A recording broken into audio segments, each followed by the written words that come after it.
What's it worth? Oh, oh, oh, oh, oh. What's it worth? Oh, oh, oh, oh. Welcome, everybody, to Season 4 of the Total Innovation Podcast. As always, I am your host, Simon Hill, and I'm excited to be back behind the mic and recording this brand new season of the pod. Over the last 3 seasons, we've explored innovation as a discipline, a mindset, and a system. We've spoken to incredible leaders, founders, and practitioners shaping the future of how organizations adapt, compete, and grow. This season, we sharpen that focus even more. Season 4 is about value, about how value is created, how it is captured, and how it is scaled. We're going to explore the business models, the tools, the frameworks, the technologies, and the execution choices that turn innovation from activity into impact. In a world of accelerating change and infinite possibility, innovation without value is theater. This season is about moving beyond experimentation for its own sake and into innovation that delivers real outcomes for organizations, customers, and society. I'm incredibly excited about the conversations ahead. The caliber of guests this season builds on everything we've explored so far and takes us further, faster towards meaningful value creation. For a long time, business models were relatively static. Companies innovated around the edges, new products, better processes, incremental technology shifts. But the underlying logic of how value was created and captured stayed largely unchanged, I believe, for decades. Disruption existed, but it was often less systemic. You could respond to it, optimize your way through it, and keep the core model fundamentally intact. I believe that era is coming to an end. Today, the business model itself is no longer a fixed asset. It's variable. The most agile organizations are constantly testing, refining, and reinventing how they create and capture value, sometimes making meaningful changes year on year. This isn't, though, just faster change. I believe it's a new paradigm, one defined by unprecedented opportunity and perhaps unprecedented threat. In this world, the same forces that allow organizations to scale faster than ever can also cause a business model to expire faster than leaders expect. And adaptability has become a core capability, not a side project. And few people have done more to help leaders understand this shift than today's guest. His work has fundamentally changed how organizations describe, design, and challenge their business models. His frameworks are taught in universities, used in boardrooms, and applied by organizations ranging from early-stage startups to global institutions. But perhaps more importantly, he's been one of the clearest voices warning that success today can become the biggest barrier to survival tomorrow. If business models are treated as fixed truths rather than evolving hypotheses.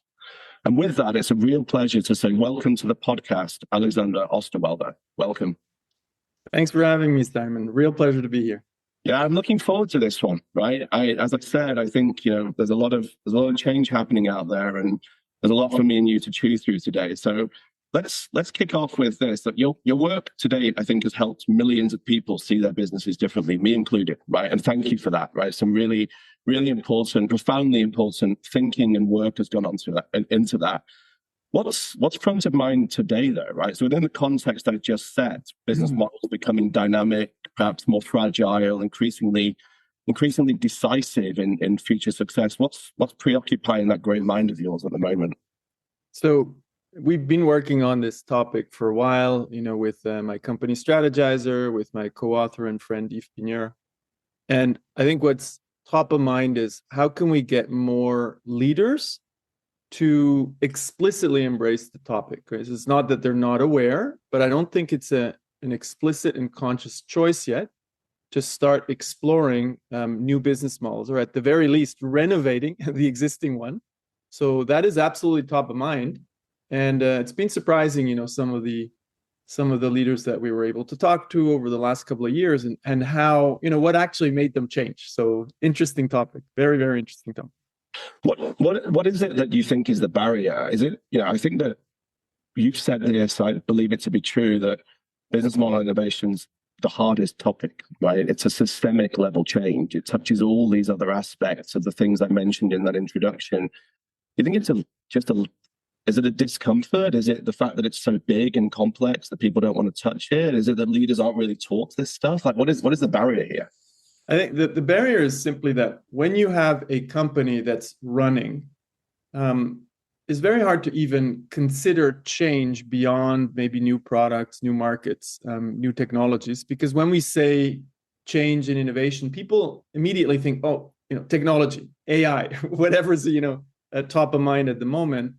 But actually, those are just means to an end. What you really need to think of is the business model, and that is not something people consciously think of, because if you're running a company, it's like you have a mental model in your mind. This is how, our industry works. This is how businesses work in the financial sector, and you might change and tweak a little bit, but you don't ask what could be. What designers always ask, what could be? What is the right, business model for our financial institution in retail banking, investment banking, whatever you're in, or in pharmaceuticals. So challenging the existing model is not something leaders really do. Now, there are two types of leaders, if I can simplify. There's managerial leaders who run companies, and that's really important, and you can never neglect that. But then there's entrepreneurial leaders who also, invent the future while not neglecting the existing. Because there's entrepreneurs who, they start from scratch, which is easier and harder at the same time. Easier because you don't have something, you need to manage at the same time. You're just going for a new thing. You need to find a customer, value proposition, all that. But when you're a leader who is running a company, you need to do two things really well. Continue to run the company and start new stuff. And that is always a conflict, right? So academics have been talking about this for a while, the ambidextrous organization. But that theory is really hard to implement. Why? Because your existing business, when it's running, unless it's really in crisis, and even then it's hard, kills everything that looks differently. So as a leader, as a CEO, you need to actively create that second culture of exploration. And it needs to be sufficiently integrated with the existing company. Otherwise, you're a startup in chains. So that, conscious choice to say, I am not just, in quotes, going to run the company, in a world-class way. I'm also going to actively explore the future with my organization. That's not a deliberate choice that a lot of leaders make, because they're not even, trained to do this. Or even, when they're picked by their board, they're rarely picked to invent the future. They're often picked to run the existing company. So it's a very difficult topic. And I've seen a lot of leaders, when we start to talk to them and show, what are the first steps you can take, they immediately embrace them. So it's a bit of a lack of awareness challenge, and just, I have a job to do, which is to run my company, which is already all consuming. It's very hard to run, medium-sized company or multi-billion-dollar company. It's very, very hard to do just, in quotes, that. And then you're asking me to reinvent the future? That's another whole job that's difficult. So leaders who embrace that, there's still very few, but some do. And those that do this actively, actually, there's a strong reward in terms of longevity of the organization, resilience, and ultimately also, if you're a listed company, stock market return. You mentioned in there some of the, I guess, easy steps or first steps. I don't know if you said easy. I may be misquoting you. I heard easy. There are some easy steps. Overall, it's hard, right? What are some of those, to try and get tangible sort of examples? Because people will sit there, I think, listening, going, yeah, we agree with Alex, right? We understand that there are two things there. We recognize that challenge of the day and sort of near-term performance versus the cliff that may be coming eventually, but isn't quite visible yet, and finding the time to get to it. So what are some of those things within the realms of ambidexterity, which I kind of like and kind of don't like as a metaphor, right? From that perspective, is that leaders could be thinking of taking. Yeah.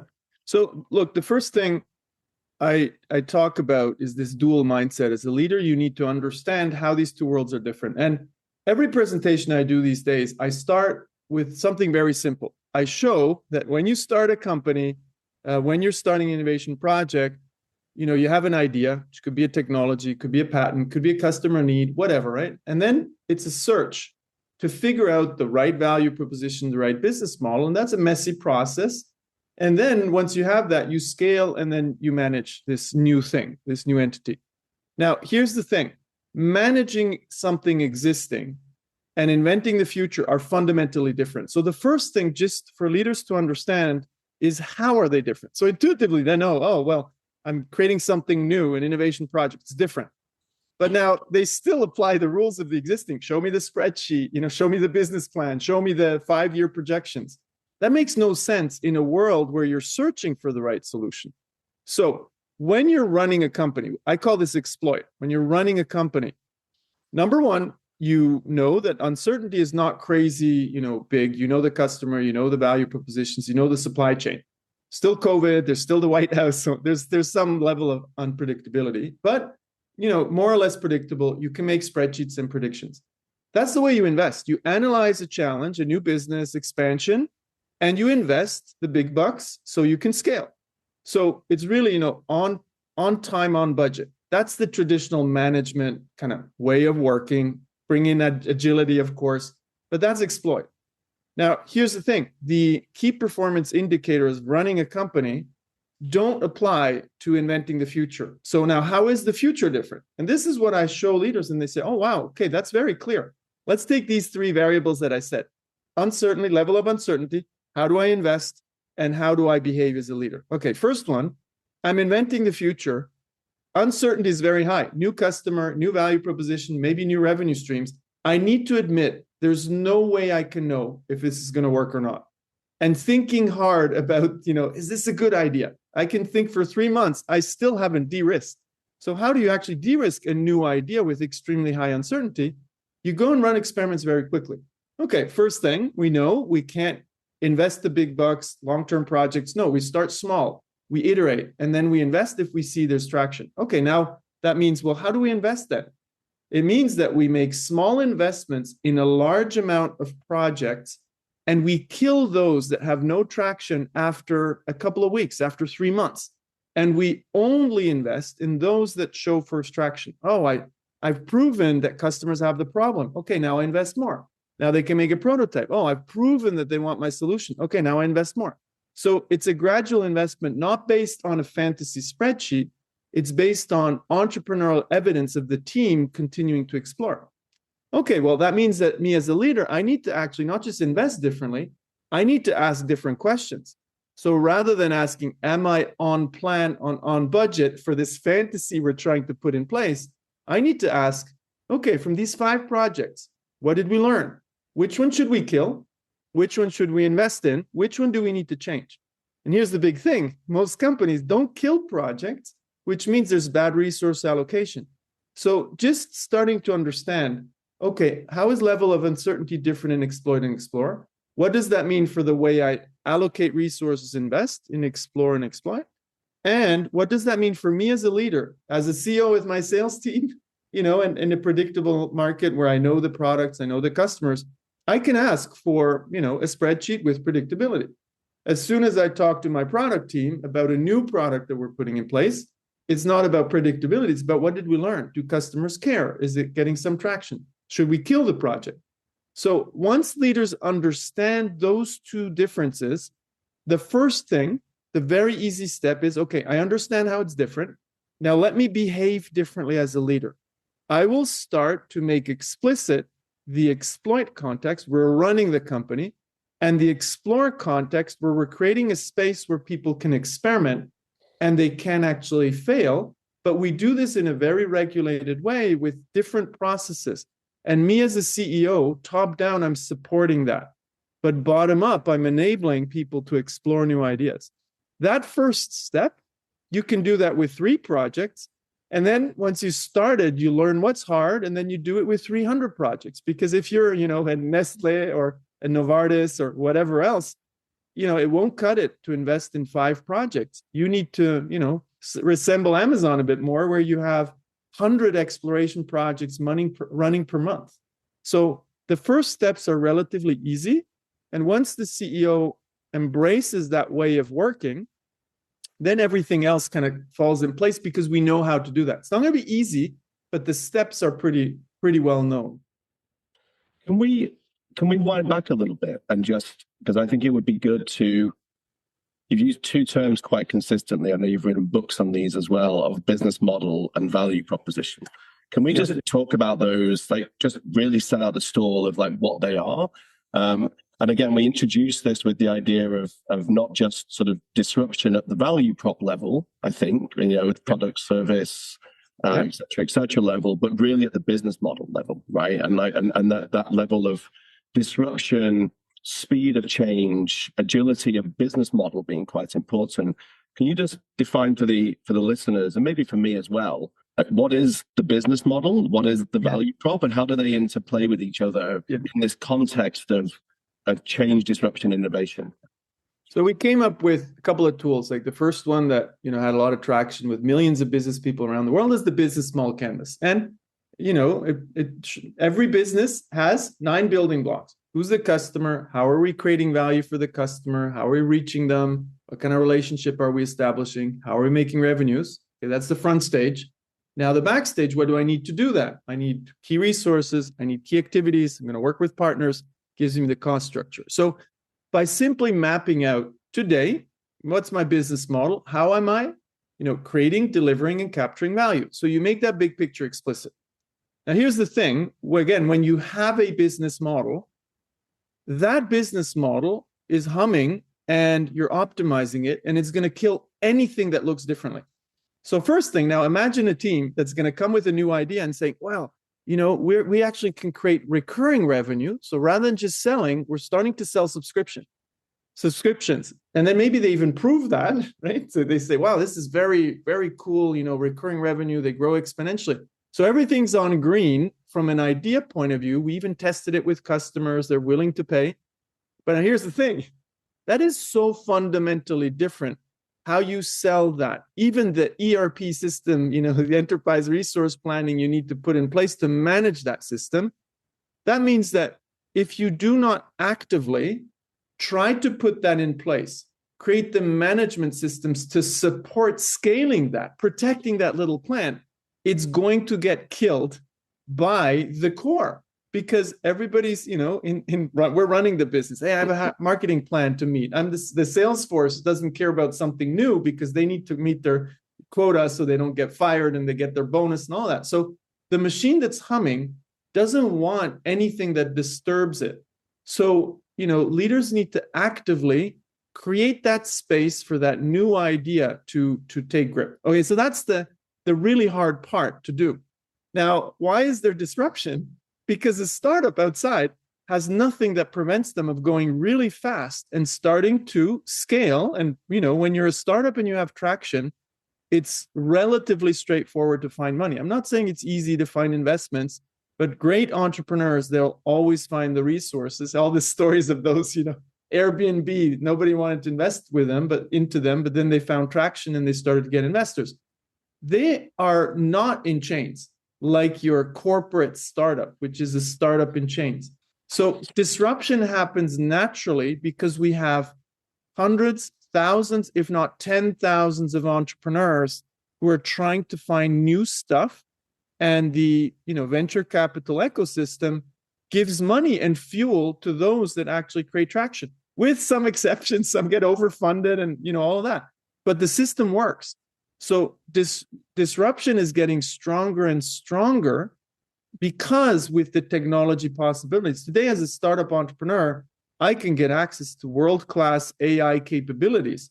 It's actually easier for me in a startup to use those than in a corporate context. So guess what? Disruption is going to go up simply by the law of large numbers. So now what does that mean for me inside the company? I need to start to protect those little plants with new business models, because it's very likely that just a product innovation is not going to cut it. So you have all these examples, right? Let's take Apple, we'll see where they go now. But if you look at the history of how they have grown, it wasn't just product innovations. It was actively investing in business model innovations. I would start with the iPod, one of the big business model, disruptions internally. They started to buy music licenses from the major record companies so that people could put music into iTunes onto their iPod. Guess what happened? they locked customers in and people would come back. So it was a recurring revenue without a subscription. And that started to build the iPhone empire, which, is an ecosystem around the apps ecosystem. So those are business model innovations. Very few companies are able to embrace that. So that's why today, I believe the real prize is in business model innovation. Does that mean we should stop product innovation and new value propositions? Absolutely not. We need the whole portfolio. But the best companies, they improve their existing process innovation. They explore new value propositions, new ways of creating value for the customer, but they go all the way to inventing new business models, because business models these days are vulnerable. And it's not even clear yet how AI is going to disrupt the big beauty companies or the big food companies or the big pharma companies. That is just, at the beginning of happening. So it's going to be an interesting kind of period of disruption ahead of us. Yeah. So do you agree that with that opening premise then that we are potentially entering, or that we are entering the biggest period of business model disruption since probably, the early days of the Industrial Revolution in many ways, right? Like we've had a reasonably static run of this, even with the advent of internet and SaaS, right? Like my argument would be that we've created some good early businesses, but actually the global value piece of all of that is somewhat, from a business model perspective, like big companies have been quite slow to adopt. The mid-market hasn't really adopted at all. It's still very analog. And a lot of traditional has kind of kept them okay. Like, some have come, some have gone, et cetera, et cetera. And it's really that mid-market piece, the big technology hyperscalers have got all the money and the freedom and the data and the knowledge to keep pushing boundaries, right? And the small companies, as we've said, have the luxury of freedom of non-incumbency and non-legacy debt and technical debt and other things to keep innovating at the edges. But most of the world works in that middle piece, right, which is still relatively analog, relatively old school in its way. And now I think faces that wave of disruption, right? But maybe you disagree with that. And if so, where is the business model? Like, I spoke to a friend of ours, Stephen Shapiro, about his recent book, and he talks about the planted foot versus the agile foot, using a basketball analogy, right? And I was like, where's the planted foot in this scenario? What's more stable and what's not changing? Because the idea that the whole business model needs to shift in all those different segments of the canvas at the same time is terrifying, I think, to an incumbent, large organization, mid-market organization. Do we think that's really true? Like, do you buy the hypothesis that's changing? And if so, what's really changing for many organizations? And maybe that varies by sector. And how do people find their way through this complex maze without just being terrified, right? And then freezing under paralysis. So 2 things. The first thing is, I think, of course, it's going to be different for every company. So one of the things we've done with a big beauty company and big food companies, we did a business model risk assessment, AI disruption risk. And if you start doing that, you can start to see which companies are more vulnerable and which companies are less vulnerable to disruption by AI. Now, let's say you're in beauty products, personalized skincare. Well, it's very likely that if you don't have access to personal health data, you don't have that data, not just of consumer behavior, which all these big beauty companies have, but really personal health data. What is the kind of skincare that I need for my particular body with my particular DNA? If you don't have access to that data, you might get shut out. Because maybe OpenAI is going to do a collaboration with one of the big beauty companies, and then all of a sudden you have an enormous disruption happening. So just like Meta with the I brand working together, they have a close partnership. That's an interesting thing to observe. Now, you're going to see some of these companies being disrupted, and some, I did this just for fun. We're working with some food companies, but the public one I often use is just showing Nestlé, are they, prone to disruption or not? If you do a risk assessment, it's very unlikely that they're going to get shut out by AI, because people are still going to go and buy food in the supermarket, despite all the, online buying, that's going on. They have a very strong foothold in distribution around the world. That's not going to get disrupted by AI easily. So you start to look at companies, you'll see not everybody is, prone to disruption in the same way. The big tech companies are most at risk. So they're investing most, but they're also most at risk. Take the big food companies, they're actually a little bit less at risk, which is really interesting. The old world is less at risk to disruption than the new world. So that's one part. Now, will we see a big wave of disruption? Always hard to predict, but let's just think of this logically. So Tim Berners-Lee invented the web browser. So, he started this movement of making the web more accessible. So that's when the commercial web started. So all of a sudden, you have millions of, startups exploring something new. So just by the law of large numbers, there was more disruption when people, were able to create internet companies. But here's the thing, back then you still had to buy servers and it was a hard thing to do. You needed to be really good at technology. Okay, then comes Amazon and launches Amazon Web Services. Well, guess what just happened? You didn't need to have servers in your basement anymore. As a programmer, you could just buy with your credit card access to the world's best IT infrastructure. So next wave of startups, larger numbers of internet companies because they could get access to the world's best infrastructure without having to buy that and manage the servers. Okay, what just happened when OpenAI, started this wave of making AI, which is not new at the time, more accessible? Well, more startups could, the numbers are increasing and increasing. We today have, AI capabilities at our fingertips. Without knowing anything about the technological aspects, we can plug into the world's best infrastructure around AI. So just by the law of large numbers, now there's more entrepreneurs that aren't just in the internet space, but now they're in the AI space. So just by the law of large numbers, disruption is going to go up, up, up, up, up. And Steve Blank, one of our joint friends, he likes to say, startups used to be ankle biters to large corporations. Now they're pit bulls, right? Because it's so much easier to build a brand. It's so much easier to have access to world-class technology, so much easier to get access to customers. Well, guess what? A lot of entrepreneurially minded people are going to take advantage of that. And now that means just by pure deduction, disruption is going to increase. How is it going to look? Nobody knows.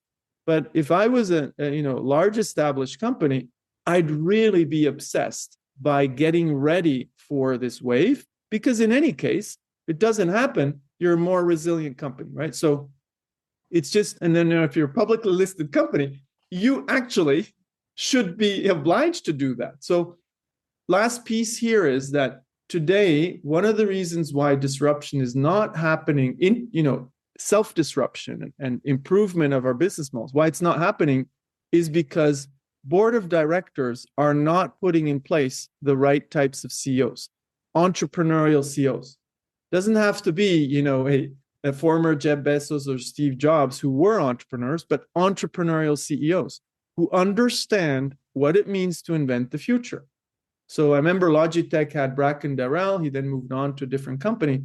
But when he was at Logitech and he turned the company around, he infused the entrepreneurial mindset again.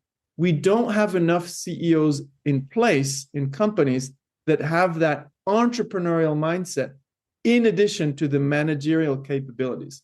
And that is the responsibility of boards. So they actually should hire the right CEOs. It's not happening. So I don't think companies, a large number of companies is going to be ready because they don't necessarily have the right leaders. But some of the leaders, they actually want to change. They just don't know what the steps are today. So there's a lot to unpick there. And you've mentioned this sort of exponential spike of entrepreneurs. And I think, there's over 1 million new startups a day being coined around the world, right? And, not many of them don't succeed, but that's a lot, right? To kind of keep your head around and everything else.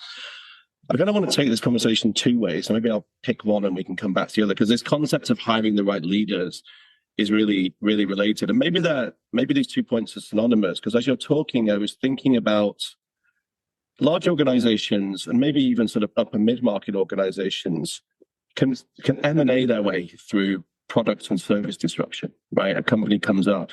Can you M&A your way through business model disruption in the same way, or is it a different construct and skill set that needs to be brought into the business? And does that align to that CEO point that you were just making? Yeah. So M&A is one of the tools that you can use for growth and fending off disruption. Now we need to be a little bit more so, and I think it's a very valuable tool. I think it's a very fair tool to use. But it's one among many, and you need to understand the different types of M&A. So I remember it was that maybe 3 years ago we started talking to a large corporation, and they were saying, well, we're using M&A to fend off disruption. And I said, well, what kind of companies are you buying? Aren't those companies that you're buying also prone to disruption because they're already pretty ripe and they're not, entrepreneurial? And then I said, oh, wow, okay, you're absolutely right. So we're not actually fighting disruption. We're just plugging some holes, but we're still very prone to disruption. So that's the first thing is M&A. If you really want to do it right to fight off disruption, Meta has been pretty good at that when they acquired like WhatsApp and Instagram, and so those were really disruption risk acquisitions. Most acquisitions that I see today are not to fend off disruption; they're just to plug a hole, and nothing against them. But that's one space. Now, just 2 weeks ago, we were running a workshop, and we had the CEO come in. This is like a company with about 100,000 people. And we were training the green belts, innovation green belts, who are there to help the company, do business model innovation, do new value propositions and offering management. And one of the things he said is, well, acquisitions, we're going to get better at them if we learn first. And I was very happy, with the message he was sending to these people, because he was saying, if we just acquire it, there's a big risk that we acquire the wrong kinds of companies because we don't understand the market well enough. If we run our experiments ourselves first, we experiment in the market. To go fast, we might not want to build it internally, organically, we might acquire. But if we've learned first, we will make better acquisitions because we will understand what resonates with customers, which value propositions could work, and we understand the culture that we need to acquire as well. So, some CEOs are getting more sophisticated in the way they're thinking about M&A, and I think that's really needed. I think it's still a great tool, but it's one. And, this message of if I experiment first, I understand much better and make better acquisitions. That's a hugely strong message, because not everything has to be organically. Some companies will go more for organic growth, some will do more M&A, but it doesn't mean you shouldn't be experimenting, because that will allow you to do faster M&A. But it is still a very valuable tool, but it's just one. And guess what? M&A is getting more and more expensive, and it's still very hard to pull off, when we're talking about big M&A. You can also talk about small M&A, where you just plug a skills or technology gap within something that you're growing organically. So I want to pull back on that leadership piece a little bit, and then maybe this comes into hiring the right types of people, and perhaps come a level down from some of the large tech organizations that have this ability and the balance sheet to be able to look both in the rearview mirror and the front windscreen at the same time and do some phenomenal things. Right? You can think of all these acquisitions, and there's probably 1,000 more that we can't name that happened. Right? They're buying so many businesses and placing so many bets all of the time that mean that their foresight teams and their strategy teams are just, they understand the direction of travel. A level down from that, right? Like you've got these businesses, they're running on thinner margins, tighter balance sheets. Like value is created and lost in those parts of the marketplace, right? We go into those businesses. What are we looking for in terms of the type of leadership? Because there is a real struggle of just running a business at that level, right? And coming in with this whole incumbency. And how do they think about the types of people you're trying to bring in that don't just break it, or the business doesn't break them either, right? That's the other side of it. You bring in these entrepreneurial people, they last 6 months because they just can't find a way to get there. And then, so if you're sitting with a leadership team of one of those organizations, what's that conversation you're having with them? So the first message, I think, is that the fundamental principles, if you are a large Nestlé or you're a small, medium-sized company wherever in the world or in Europe, the principles are actually the same. And I believe it's easier in smaller organizations than in big ones from experience. Why? Because it's actually very hard to turn an oil tanker. It's much easier when you're smaller. And now people say, oh, but we don't have the time, energy, and resources. Well, you might be mistaking R&D, research and development, and technology as innovation. Innovation is very simply creating value for customers in new ways and creating value for your business in new ways, and hopefully also for the planet. But so it may or may not require technology and R&D. Now, number one, technology is available off your fingertips, for very cheap money. That's the first thing. And you don't need R&D. Great companies sometimes actually innovate with inferior technology because they understand what customers really need. So that's the first thing. Innovation is not expensive. R&D can be expensive, and innovation only gets a bit more costly when you start to scale. But then you've already proven that it's working. So now, in smaller companies, thinner margins or not, it is actually easier because you can get things going. If you're the leader and you have 100 people or 1,000 people, it's much easier to get that boat to change. It's much easier when, as a leader, you do the right thing. Everybody can see it. If you're in 100,000 person company, you don't see the CEO all the time, and you have to it's much harder. So that's the first message. Now, what do you need to do? It's the same thing. You need to start to build this exploration engine, which doesn't need to be expensive at all. It's more creating that space for exploration. And you start with smaller things that have immediate returns. You do not have to start with the crazy big parts of business model innovation. I'll give you something that one of our coaches, Michael Wilkins, has come up. Very easy thing to do. Works really well for small, medium-sized companies. He said, think of your revenues. What type of revenues do you have? Variable revenues at the beginning of the year, you don't know you're going to make them. Okay, that's very uncertain. Then you have predictable revenues at the beginning of the year with maybe 80% certainty. You know you're going to make that money. Okay, that's predictable. And then you have fixed revenues at the beginning of the year with 99% certain. You already know you're going to make that money. Well, guess what? Very few companies actively ask, can we shift some of the unpredictable revenue, the variable revenue, to more predictable revenue? And that could be a 2-year agreement with one of your customers. You give them something and they will sign a 2-year or 3-year or 5-year contract.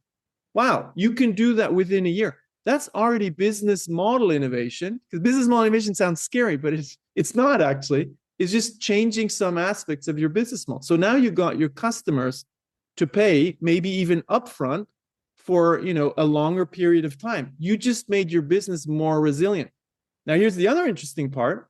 You actually just made your business more valuable, because variable revenues are worth maybe 3 to 5 times EBITDA, and fixed revenues, the best type of revenue, is worth 20 times EBITDA. So if you can shift those revenues without growth, you've just made your business more valuable and you made it more resilient.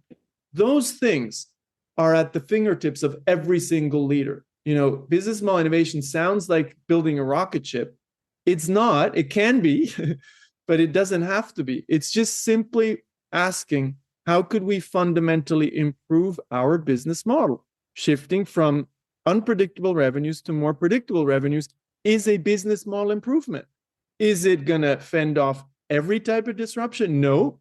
Is it improvement in the right direction? Yes. And now you start to actually, maybe because you're more valuable, it's easier, you have more predictable revenue, it's easier to get a loan from the bank. Okay, now you just have money to start to invest in new projects. So you need to be very entrepreneurial to start to explore these things. And again, people who started from scratch are often much better at this because they intuitively do this. People who've been running companies, or they went through the ranks and they're really good managers, they don't intuitively have this entrepreneurial mindset. And this is, you were asking, what never changes? What never changes is you need to create value for the customer.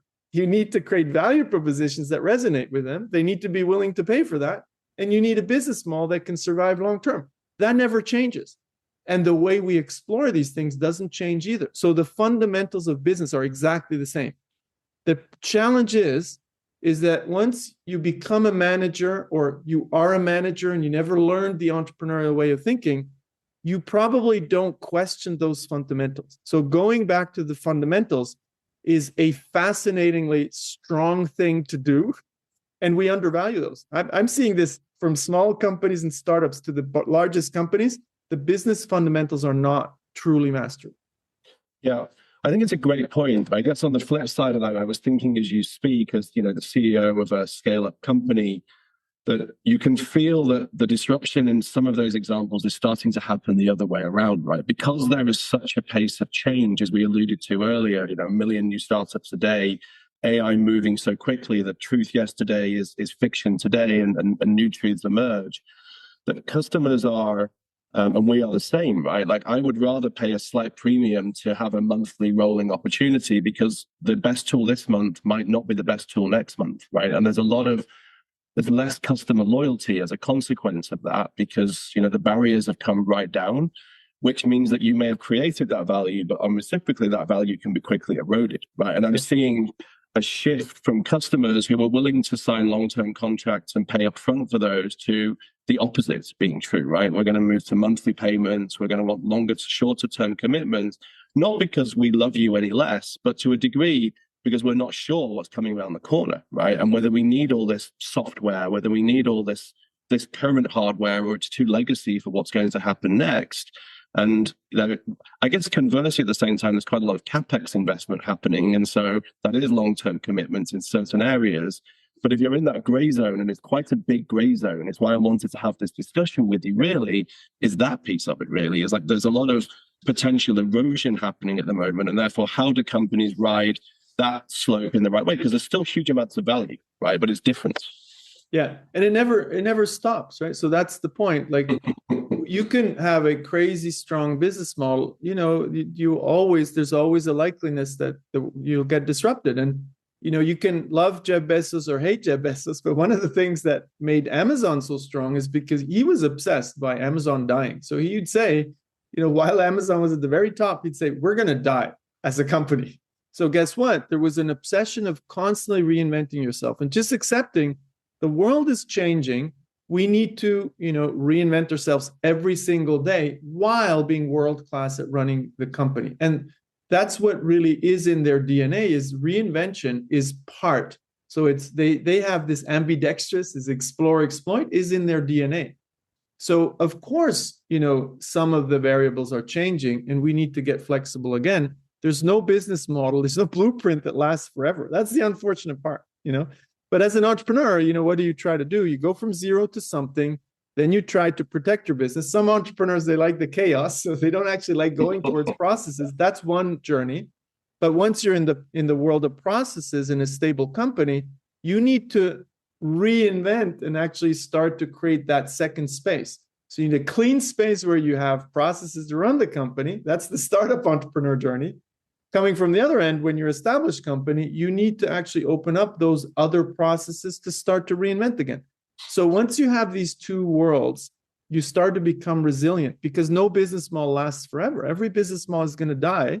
So it's this dual mindset to be able, as a leader, to create these two different worlds in your head, and knowing when am I an exploit, when am I an explore, and how do I translate that into a corporate environment where all of my people can start to explore as well without jeopardizing running the company. Because again, like the number one, you do need to run your company, otherwise you're going to die.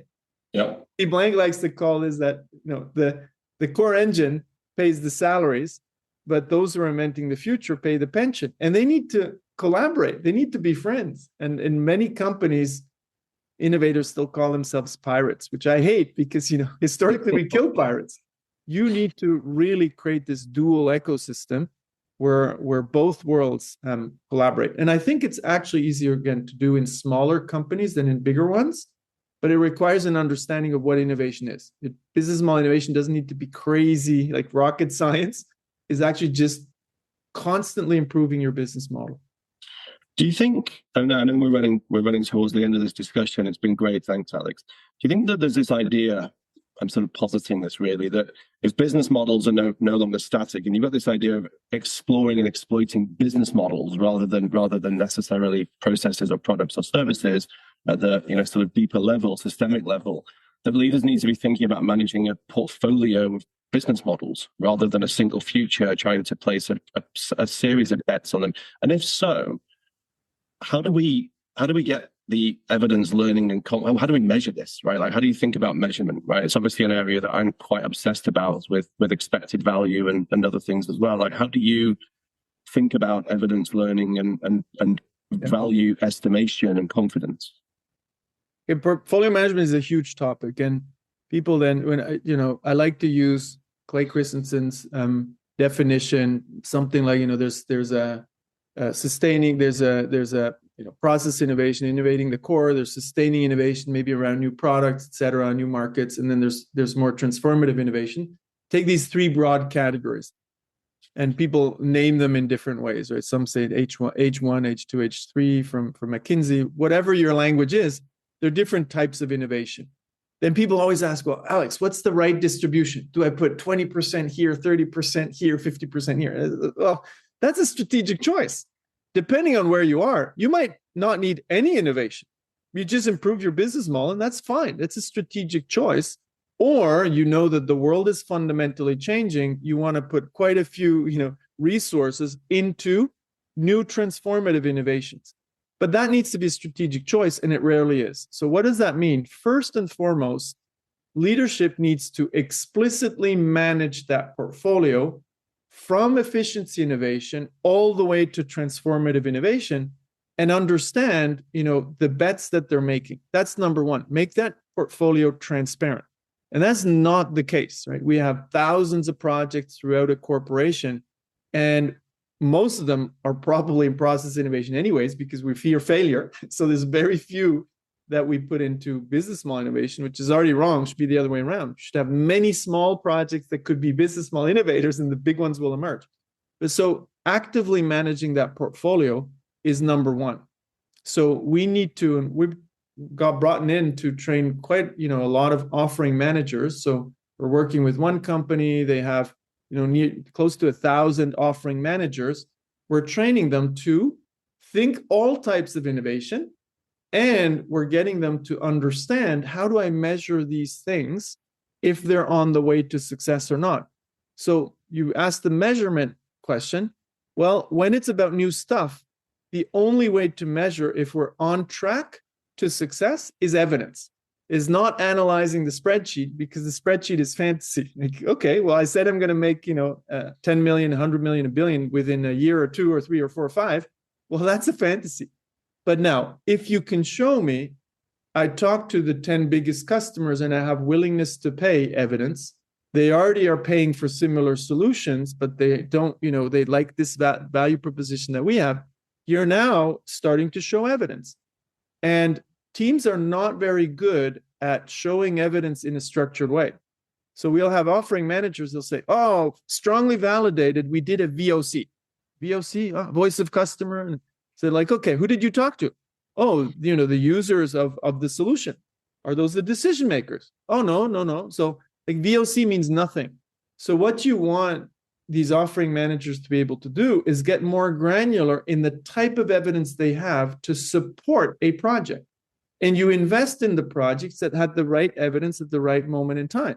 So you make evidence-based decisions. So if you train the teams and the leaders to make evidence-based decisions, you're actually going to have really strong resource allocation only into projects that are proving that they're good projects. So we started to build this kind of evidence-based system where you have different levels of evidence, and you can look at a project, you can score the evidence, and are they closer or not so close to success? That is the best way to do risk management and to build a portfolio. And you become a little bit more like a venture capitalist and do very explicit resource allocation into projects that have traction based on evidence. So these are things that we now know how to do, but it does require that we're very explicit around portfolio management. We're very explicit around the evidence for each project. And we need to be very explicit that the leaders don't invest in pet projects, but into the evidence. So you need to really train the system to do this the right way, from bottom up and from top down. But once you do this, wow, it's like magic happening, right? So I think this is, now we know how to replicate this. This is just now a task that leaders need to take on. Sounds like, and I'm going to wind us towards a close now. It sounds like there's a real upskilling gap here, right? For potentially for leaders, but predominantly for doers inside It's both. It's organizations. actually both. Yeah, It's both. maybe that's a better way of thinking about it. How do we best bridge that gap from an upskilling perspective? I'm going to ask you this sort of, from a perspective of the work you're doing, the broader ecosystem, and perhaps a piece of literature as well, a book or something that you might recommend people pick up to start doing this, because I think we've got to get more people upskilled, right? Not just leaders, leaders and So I'll give you one example that we can publicly talk about, which worked really well. Is at Honeywell, big corporation, over 100,000 people. We started to put in place, in a very practical way, evidence-based investments. So how do we do that? It's because it sounds like, oh, I need to train thousands of people. Well, we started in a very practical way. We helped them manage last year their growth symposium. So they have 4 growth symposiums across the world, and teams come together and they present their projects to leadership. So what we helped the teams that came to the growth symposiums, one in China, one in India, one in Europe, one in the US, we helped them simply, present their ideas. These were ongoing projects in a specific way with evidence that supports the idea. So we got the teams to do that, a little bit of preparation, and then in a one-day workshop. And then we got the leaders to listen to the evidence and then make evidence-based decisions. So simply by doing that at a very visible event with very, visible leadership support, we actually started to transform the organization. So starting from there, we could then start to create some training initiatives throughout the organization. But if you start with a very visible event, you already have something going. And that could be, an executive offsite. But in this case, what was really good is we had the bottom-up teams and we had the top-down leadership. So we created this symbol. Is that enough to scale this kind of way of working? No. So you need a bit more. Now, you're asking about the books for this specific topic. There are not that many books on this specific topic. So what we try to do now at Strategyzer, rather than write books, we created, a playbook system on our platform that makes this way of thinking and working accessible to anybody. For $300 a year per person, you get access to this world-class thinking. So that's for this specific topic. There's a lot of other books that I read to get inspiration, but for this specific topic, this is very state of the art, and it's really more about doing than reading books, to be honest. I couldn't agree more. And I think, we can share some links to some of those resources afterwards as well. Let's end, though, with that bigger question of then what's Alex's go-to book outside of the wonderful books you've written yourself? So I'm right now, really more inspired by books about becoming a better human being. So it's hard to pin down to one author, but there are 3 authors that right now influence me most. I'll start chronologically. So Alain de Botton with the School of Life and the books he wrote in the School of Life really are about just becoming a better human being in a very practical way. Not like, oh, I'm better. It's just like, okay, how do I, have better relationships, all that stuff. That Alain de Botton, wonderful author that makes it very practical. Then, I really love Young Pueblo because he goes right down to that path as well. But then the person who's inspiring me most is, he wrote a couple of books. I read them all, but now I get almost like a little bit addicted to those things. I'm listening to Eckhart Tolle. A lot of people know Eckhart Tolle. I just discovered him recently. I listened to his podcast, and I think it's just very, very good stuff. For you as a human being to start taking yourself less seriously and your work less seriously. And at the end of the day, we're just here for a while, and we need to, we don't need to become monks or whatever to be better people, but we should maybe just chill a bit more and have fun doing what we're doing, but without it getting addicted to the fun. And he has this a very down-to-earth way of making this way of thinking accessible without becoming, a Buddhist monk. You can actually, go in that direction. So he inspires me probably most at the moment. Thank you, Alex. I knew you give me a deep, thoughtful answer to that question. So thank you. Thank you very much. This has been a wonderful discussion.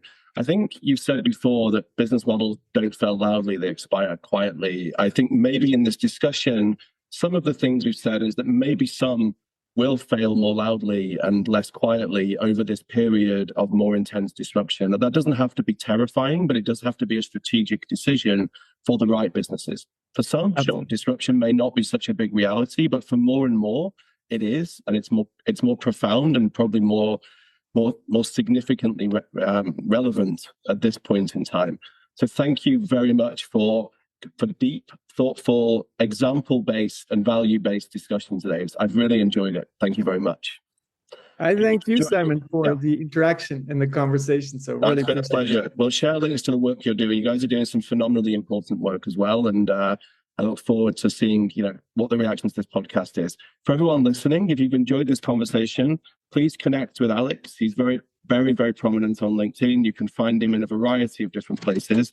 And he's always very open to a discussion. I encourage you to check out Strategyzer's work and books as well. For everybody, make sure you subscribe to the podcast so you don't miss future episodes. As I've laid out before, this is one great season building on the foundations of many before. We've got many deep conversations coming with leaders, thinkers, and practitioners who are shaping how organizations create value in a rapidly changing world. Thank you for everybody for listening. Thank you once again, Alex, and see you next time. What's it worth? What's it worth?